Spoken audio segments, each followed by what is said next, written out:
நம்ம பொங்கல் ஷாப்பிங்க்காக சரவணா ஸ்டோர் போயிருக்கோம். அங்கே பார்த்தீங்கன்னா நிறைய பேர் இங்கே பாருங்கள் டெடி பியர் மாதிரி காஸ்ட்யூம் போட்டுக்கிட்டு இருந்தாங்க. எல்லோரும் ஃபோட்டோ எடுத்துக்கிட்டாங்க. நானும் அவங்க கூட எல்லாருக்கும் கூடயும் ஃபோட்டோ எடுத்துக்கிட்டோம். இந்த பாருங்கள் கிறிஸ்மஸ் குடியில் வச்சுருந்தாங்க. அதில் ஒரு ஃபோட்டோ எடுத்துக்கிட்டேன் பாருங்கள். இதுதான் இருக்கிறதுல ரொம்ப பெரிய டெடி பியர் மாதிரி இருந்துச்சு. பாருங்க நம்ம வீட்டுக்கு வந்திருக்கு கெஸ்ட்டு பாருங்கள். ஃபேபரில் ஓடிஜி வாங்கியிருக்கேன். ஓடிஜினா ஓவன் டோஸ்டிங் கிரில்லுன்னு அர்த்தம். பாருங்கள் ஃபேபர் கம்பெனி. இது வந்து 34 லிட்ரு ஓடிஜி. இதில் பீஸா சாண்ட்விச் எல்லாமே பண்ணிக்கலாம். பேக்கிங் ஐட்டம் எல்லாம் பண்ணிக்கலாம். வாங்க நம்ம உள்ளே போயிட்டு அதை எப்படின்னு ஓப்பன் பண்ணி பார்க்கலாம். வாங்க இப்போ ஓப்பன் பண்ணலாம்.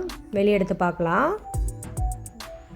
இது வந்து கொஞ்சம் மீடியம், அதாவது 4 பேர் அந்த மாதிரி 5 பேர் இருக்கிற குடும்பத்துக்கு போதுமானது. பாருங்கள் பிராண்டு நேம் வந்து ஃபேபர்ன்றது. இது 34 லிட்டர் நல்ல பிராண்டு. இதில் பாருங்கள் இது வந்து கிளாஸ் டோர் தான் இருக்குது. இப்படி கிளாஸ் டோர் ஓப்பன் பண்ணிவிட்டு இதில் பாருங்கள் கீழே 2 நாப் இருக்குது, மேலே 2 கம்பி மாதிரி இருக்குது பாருங்கள். அதான் அதில் தான் ஹீட்டு ப்ரொடியூஸ் ஆகும். நமக்கு பேக் ஆகிக்கிறதான ஹீட் அதில் தான் ப்ரொடியூஸ் ஆகும். பார்த்திங்கன்னா இதில் 4 நாப் இருக்குது. ஒன்று ஃபங்க்ஷன், டெம்ப்ரேச்சர், செலக்டர், டைமர். இது வந்து ஃபங்க்ஷன் வந்து அதிகம் யூஸ் பண்ண மாட்டோம். அது சிக்கன் மட்டும்தான் யூஸ் பண்ணுவோம். சிக்கன் ஏதாவது கிரில் பண்ணுறோம் இல்லையா, அப்போ மட்டும் தான் யூஸ் பண்ணோம். பேக்கிங்க்கு தேவைப்படாது ஃபங்க்ஷன்றது. அப்போல்லாம் ஆஃபில் இருக்கும். ஆஃப் பண்ணிவிட்டு மீதி நேரம் கிரில் பண்ணால் மட்டும்தான். இது வந்து டெம்பரேச்சர் 160 170 அப்படின்ற டெம்பரேச்சர் 250 வரைக்கும் இருக்குது. கிரில்லுக்குனா 250 200க்கு மேலே வச்சுக்கலாம். பேக்கிங்க்கு வந்து 170 160 180 அது மாதிரி வச்சுக்கலாம் பேக் பண்ணுறதுக்கு. அப்படி செலக்டர்னால் மேலே 2 காயில் கீழே 2 காயில் சொன்னோம் இல்லையா, அது மேலே இருக்கிறது அந்த பிக்சர்லேயே கொடுத்துருக்காங்க பாரு டாட். இது கீழே உள்ள காயில். 2 காயிலும் சூடாகணும்னா கீழே இருக்கிறத பார்த்தியா 2 காயிலும் அதை வந்து ஞாபகம் கொண்டு வந்து வச்சுக்கணும். இந்த டைமர் 10 மினிட்ஸ் 11 மினிட்ஸ் அது மாதிரி 60 மினிட் வரைக்கும் இருக்குது. நம்ம அதிகமாக 20 தான் தேவைப்படும் பேக்கிங்க்கு. கிரில்லு இந்த மாதிரி பண்ணோன்னா தான் 30 அந்த மாதிரி தேவைப்படும் ஹீட் அதிகமாக. இது தாங்க 4 நாப்பு. இதோட எக்ஸ்ப்ளனேஷன் இதான். இடத்த பாருங்கள். இது எடுக்கும்போது சூடாக இருக்கும். நம்ம இந்த மாதிரி திக்கான க்ளவுஸ் போட்டுக்கிட்டு தான் எடுக்கணும். வெறும் காயை எடுத்தோம்னா சுட்டுடும். அதுக்கு தான் இதை வாங்கி பாருங்கள். ஓப்பன் பண்ணிவிட்டு இதெல்லாம் கேக் ஏதாவது வச்சுருந்தா அந்த ட்ரேவை இப்படி இழுக்கணும். வெறும் கையெல்லாம் ரொம்ப ஹீட்டாக இருக்கும், அதை உள்ளே வைக்க முடியாது. இந்த மாதிரி ஏதாவது போட்டு தான் எடுக்கணும், க்ளவுஸ் போட்டு தான் எடுக்கணும். இதுக்கான ட்ரே பாருங்கள். இது உள்ளே தான் மிடியில் வச்சுட்டு கேக் பேனை இது உள்ளே வைக்கணும் பாருங்கள். மிடியில் செட் பண்ணிவிட்டு இது வந்து ட்ரே. இந்த ட்ரே எதுக்குன்னா குக்கீஸ் பீஸா அந்த மாதிரி ஏதாவது செய்கிறோம் இல்லையா, அதை இந்த ட்ரேயில் வச்சுட்டு அப்படியே உள்ளே செட் பண்ணிவிட்டு வச்சுட்டோம்னா பேக் ஆகிக்கும்.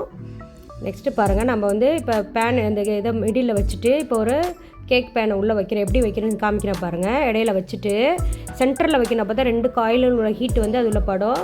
வச்சுட்டு க்ளோஸ் பண்ணிவிட்டு அப்புறம் எடுத்திங்கன்னா க்ளவுஸ் போட்டுட்டு எடுங்க. நான் சும்மா டெமோ காட்டுறேன் பாருங்கள். இப்போ இப்படி எடுக்கணும். சென்டரில் வச்சிங்கன்னா நல்லா பேக் ஆகி வரும். இது வந்து ஹேண்டில். இதுக்கான அந்த ட்ரேவை எடுக்கிறதுக்கு எனக்கு சரியாக எடுக்க தெரியலன்றதுனால நான் வந்து க்ளவுஸே வாங்கிட்டேன். இங்கே பாருங்கள். இது வந்து ஹேண்டில். இது வந்து கிரில் பண்ணுறோம் இல்லையா, முழு கோழியை கிரில் பண்ணுறதுக்கான ஒரு இது. இந்த நைஃப் மாதிரி இருக்குது பாருங்கள், அதை வெளியே எடுத்துக்கலாம். எடுத்துட்டு அது உள்ளே ஃபுல் கிரிலை குத்திட்டு அதுக்கப்புறம் இந்த 2 சைடு நைஃப் வந்து குத்திக்கலாம். அது மூவ் ஆகாமல் இருக்கிறதுக்காக குத்திட்டு அது உள்ளுக்கு அந்த சென்டரில் வந்து கோழியை வச்சு ஃபிக்ஸ் பண்ணிவிட்டு பாருங்கள் அது உள்ளே வச்சுட்டு இப்போ காட்டுறேன் பாருங்கள். உள்ளுக்கு ஒரு நாபு மாதிரி இருக்குது, அது ரொட்டேஷன் ஆகும். அது ஹோல் மாதிரி இருக்குது பாருங்கள். அது உள்ளே ஃபிட் பண்ணிவிட்டு இந்த பக்கம் ஸ்டாண்டு மாதிரி இருக்கும். ஃபிட் பண்ணிட்டிங்கன்னா பாருங்கள் சென்டரில் தான் அந்த நம்ம வைக்கிற கோழி இருக்கும். இது நைஃப் போய் நல்லா குத்திக்கும். குத்திட்டு ஒரு சைடு அப்படியே ரொட்டேஷன் ஆகும் ஒரே சென்டரில் பாருங்கள். இது வந்து கிரில்லுக்கு யூஸ் பண்ணும்போது ரொட்டேஷனில் வச்சுக்கணும். ரொட்டேஷனில் வச்சுட்டு இந்த ஹீட்டு எல்லாமே கொஞ்சம் அதிகப்படுத்திக்கணும். நம்ம கேக்குக்கு இல்லாமல் இது கொஞ்சம் அதிகமாக வச்சுக்கணும். எல்லாமே டெம்ப்ரேச்சர் 200 கிட்டே மேலே. அப்புறம் செலக்டர் வந்து மேல் காயில் மட்டும் வச்சுக்கலாம். நம்ம மேலேயே போதுமானது. அடுத்தது வந்து ஹீட்டெல்லாம் அதிகப்படுத்திக்கிறதுனா மேலே மட்டும் போதும். 30க்கு மேலே 30 35 அப்படிக்குள்ளே வச்சுக்கலாம். இல்லை 30 கூட வச்சுக்கலாம், நம்ம விருப்பம் தான். பாருங்கள் இப்போ நான் பேக்கிங்க்கான சில டூல்ஸ் எல்லாம் ஆன்லைனில் வாங்கியிருக்கேன். ஏன்னா அவன் இருக்கிறதுனால சில இதுக்கு க்ரீம் கேக்கெலாம் ரெடி பண்ணிக்கலாம் அப்படின்ற ஒரு ஆசை எனக்கு.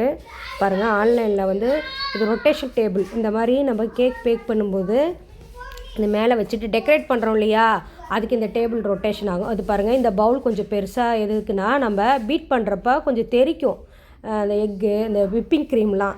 அப்போ கொஞ்சம் ரவுண்டு பவுல் கொஞ்சம் பெருசாக பாருங்கள். இப்படி விப் பண்ணுறப்ப நல்லா தெறிக்கிறதுனால கொஞ்சம் பெரிய அகலமான பவுல் வாங்கியிருக்கேன். அப்போ தான் நல்லா உள்ளுக்குள்ளேயே இருக்கும்.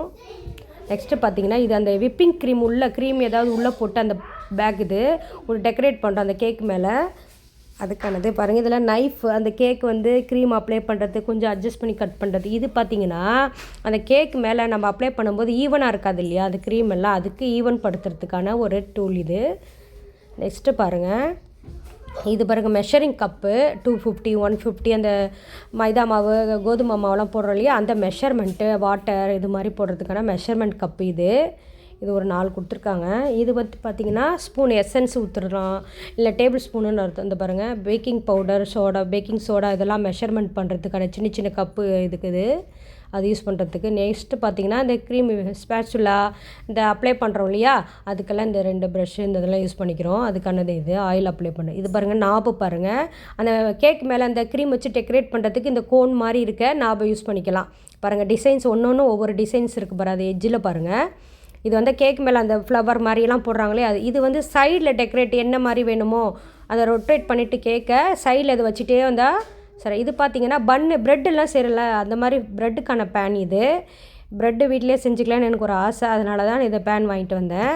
இது பாருங்கள், இது மேலே சுருட்டி வச்சேன். இது வந்து நம்ம ஸ்கொயர் ஷேப்பில் கேக் வேணும் இதெல்லாம் ப்ரௌனிலாம் செய்கிறதுக்கான. இது வந்து விலை பார்த்திங்கன்னா 156 ரூபா 59 ரூபா சரவணா ஸ்டோரில் எடுத்தோம். பாருங்கள், இதான் என்னோடய ஓவன். எப்படி இருக்குன்னு சொல்லுங்கள், நம்ம பேக் பண்ணலாம்.